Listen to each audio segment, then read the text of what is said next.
Bonjour à tous, bienvenue sur Facto et Chronique. Si vous n'êtes pas encore abonné, veuillez vous abonner. Et n'oubliez pas d'activer la cloche de notification pour ne rien manquer. Aujourd'hui, nous allons parler de la chaîne de restauration rapide emblématique McDonald's. Beaucoup de gens se demandent comment la création de la chaîne de restauration rapide emblématique McDonald's a commencé et qui est à l'origine de la création d'un empire qui existe depuis 66 ans. Le berceau de la légendaire chaîne de restauration rapide est une petite ville du sud-ouest des États-Unis, San Bernardino, en Californie.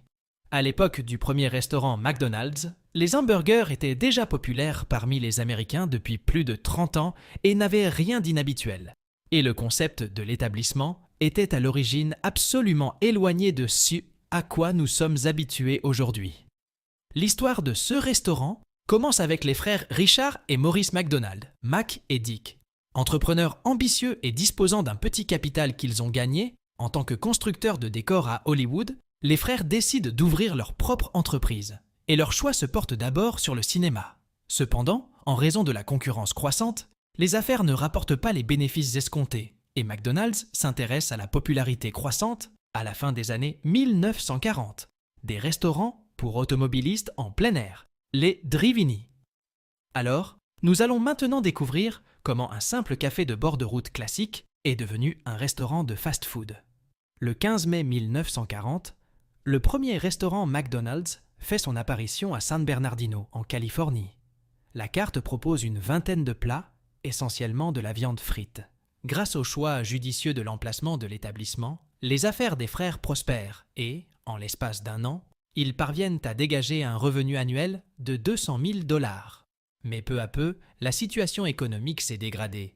Les frères décident de changer complètement le système de service de leur restaurant, ce qui, théoriquement, aurait dû enrichir encore plus les propriétaires tout en causant moins de problèmes. Des restaurateurs expérimentés ont découragé Maurice et Richard en leur faisant remarquer que s'ils fermaient leur établissement pendant un certain temps, c'est toute leur affaire qui s'effondrerait. La réorganisation du restaurant commence par le menu. Après avoir analysé les comptes, les McDonald's constatent que les hamburgers se taillent à la part du lion dans les ventes. Il a donc été décidé de réduire la carte, en ne conservant que les 11 produits les plus populaires. Plusieurs types de hamburgers, des frites, des galettes et des boissons non alcoolisées. Le menu simplifié au maximum a permis de refuser les services coûteux des cuisiniers et d'accélérer le processus de cuisson. Et le travail des serveurs a été remplacé par un système de libre service. La vaisselle coûteuse et constamment cassée a simplement été remplacée par de la vaisselle jetable. Pour réorganiser complètement leur entreprise, les frères n'ont pas été poussés par le désir de changer d'échelle ou d'augmenter les bénéfices, mais par des adolescents bruyants qui étaient devenus des habitués du café. Des groupes d'adolescents semaient constamment le désordre dans la salle, harcelaient les serveuses, ce qui a conduit les propriétaires à refuser d'employer du personnel et à passer à la vaisselle jetable. Grâce à la rapidité et à la facilité de préparation, le coût de la nourriture est divisé par 2, ce qui donne à McDonald's un avantage indéniable sur ses concurrents.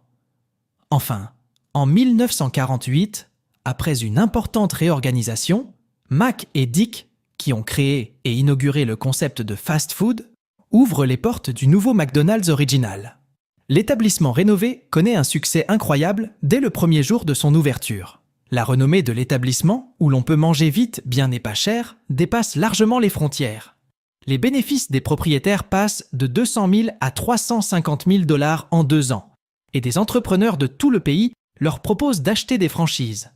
Cependant, les McDonald's n'ont pas cherché à développer une chaîne de restaurants. Les frères McDonald pensèrent également à en améliorer l'apparence.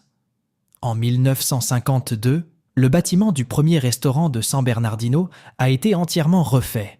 Et comme détail reconnaissable, les frères ont suggéré à l'architecte Stanley Meston, qui travaillait sur ce projet, d'installer 2 arcs de part et d'autre du bâtiment. C'est ainsi que la façade du bâtiment a été ornée de 2 arcs de couleur jaune d'une hauteur de 7,6 mètres, qui ont été symboliquement baptisés « arcs d'or » lors de la phase de conception. En 1962, ces éléments du décor du restaurant ont constitué la base du logo internationalement reconnaissable, la lettre M, sous la forme de 2 arcs reliés. À l'origine, les arcs étaient traversés par un toit, mais en 1968, ils ont été retirés et le logo a pris la forme que nous connaissons aujourd'hui. Mais qui est réellement le fondateur de l'empire McDonald's? Peu de gens le savent, mais le fondateur de la chaîne de restaurants McDonald's, sous sa forme familière, n'était pas les frères McDonald's, mais une toute autre personne. Le hasard a réuni Mac et Dick avec le vendeur ambulant Raymond Albert Kroc, plus connu sous le nom de Ray Kroc. Propriétaire d'une entreprise vendant des mélanges pour cocktails, Ray reçoit une commande inhabituelle, une douzaine de mélanges pour un petit café de bord de route. Ray s'étonne qu'une telle livraison soit plus typique d'un grand restaurant, et désireux de comprendre ce qui ne va pas, il se rend à San Bernardino.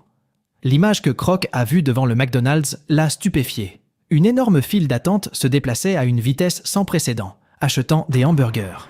Ray perçoit immédiatement la perspective d'un tel système et propose au McDonald's d'étendre leur activité en vendant des franchises.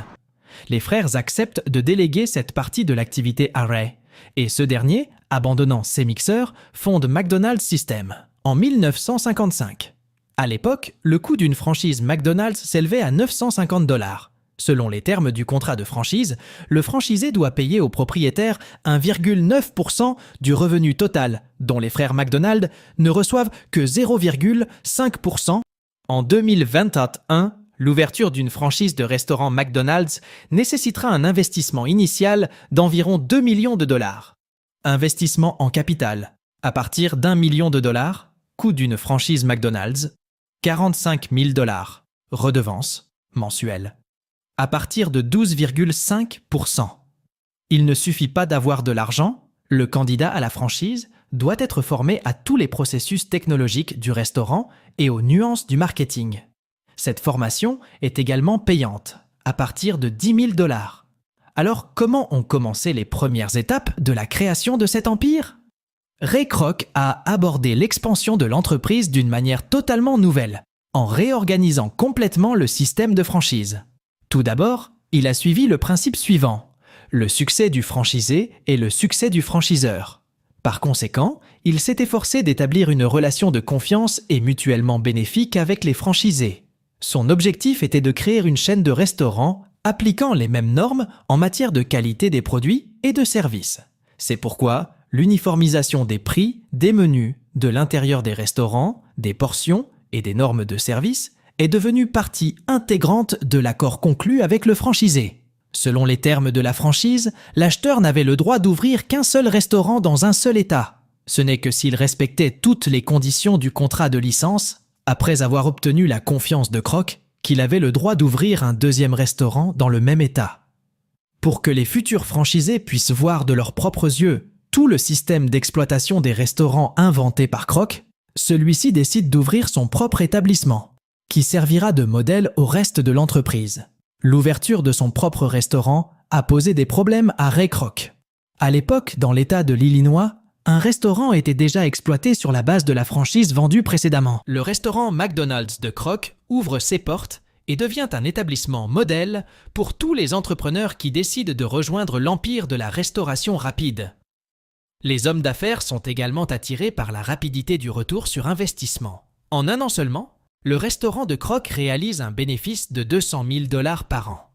Alors, en 1958, Ray a créé la première instruction pour les employés des restaurants, où les règles les plus détaillées ont été énoncées sur 75 pages, de la technologie de cuisson des produits à la stratégie de communication avec les clients. Actuellement, la Bible de McDonald's compte plus de 700 pages. En 1960, la société est rebaptisée McDonald's Corporation. Bien que, grâce à la contribution de Kroc, la chaîne de restaurants affiche d'excellents résultats, leur franchise n'est pas très demandée. Mais ce n'est que lorsque Ray réussit à persuader Agathe, journaliste à Stanford, d'investir des fonds personnels dans l'entreprise. Agathe choisit la ville de Waukegan, dans l'Illinois, pour ouvrir l'établissement. Le restaurant connut un succès sans précédent, et Stanford put en un an seulement multiplier par 10 l'investissement de 25 000 $, soit encore plus que Kroc lui-même. C'est l'exemple de Stanford Agathe qui a ouvert de nouvelles opportunités pour l'ensemble de la société, incitant les entrepreneurs à acheter massivement des franchises McDonald's. En 1961, Kroc est déterminé à devenir l'unique propriétaire de l'entreprise. Il achète les droits de McDonald's aux frères McDonald pour 2,7 millions de $. Il faut dire que la volonté de bâtir un empire à lui tout seul a coûté une belle somme à Ray. Kroc a dû emprunter de l'argent pour payer McDonald's. Et avec les intérêts aux créanciers, il a finalement payé 14 millions de dollars. La passion de Kroc pour la qualité dans tous les domaines, des produits aux performances des franchisés, est irrépressible. Pour améliorer le système de gestion, il décide de créer un système de formation unifié appelé Hamburger University. Depuis 1961, dans le restaurant McDonald's d'Elk Grove Village, dans l'Illinois, les franchisés ont la possibilité d'apprendre les bonnes méthodes pour gérer un restaurant avec succès. Actuellement, 8 Hamburger University forment les employés de la chaîne de restaurants.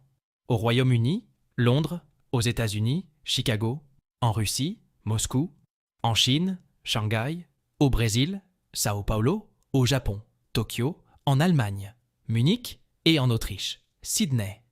Comment McDonald's a conquis le monde? McDonald's a fait son entrée sur le marché mondial en 1967.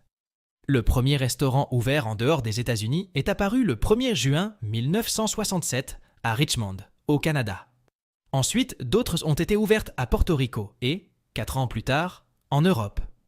Parallèlement en URSS, l'entreprise a pénétré le marché de la Chine et de l'Europe de l'Est.